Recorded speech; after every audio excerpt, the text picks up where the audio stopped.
யார் தமிழர் என்று சீமான் சொல்வதற்கும் நாம் தமிழர் கட்சியில் சீமான் பேச்சு வந்து நாம் தமிழர் பேச்சு அல்ல, அது அவருடைய சொந்த கருத்து. அங்க நிறைய பேர் இருக்காங்க, அது எனக்கு தான் தெரியும். யார் தமிழர் என்று வரையறுப்பதில் தான் பிரச்சனையுடைய தமிழ்நாட்டில் தமிழர்கள் தான் ஆள வேண்டும் என்று தமிழக வாழ்வுரிமை கட்சி செயல்படுகிறது. நானும் அதை தான் பேசுகிறேன், அதை தான் பேசுவேன். அப்ப முரண்பாடா இருந்தது. என்ன முரண்பாடு? என்ன முரண்பாடு? சீமானோட இருந்தப்பவே அது என்ன முரண்பாடு? என்ன ஒரு தலைவர் சொல்றது வந்து அவரோட கருத்து மட்டுமே சொல்றாரு, எப்படி ஒரு தலைமையை நம்ம ஏத்துக்கணும்? அதில் ஒரு கட்சியா ஒரு அமைப்பா செயல்படுகிற போது நாங்க கூடி விவாதிக்கும் போது சில இடங்களில் அவர் அதை செய்வதே கிடையாது. அவர் கருத்தை தான் அவர் சொல்லிக்கொண்டே இருப்பார்.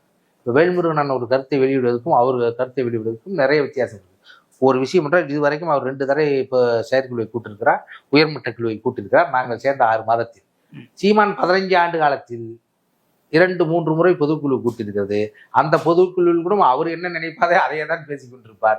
அவர் எடுத்த முடித்து தான் சொல்லி கொண்டிருப்பார்களே, அங்க கருத்து உரிமையே கிடையாது.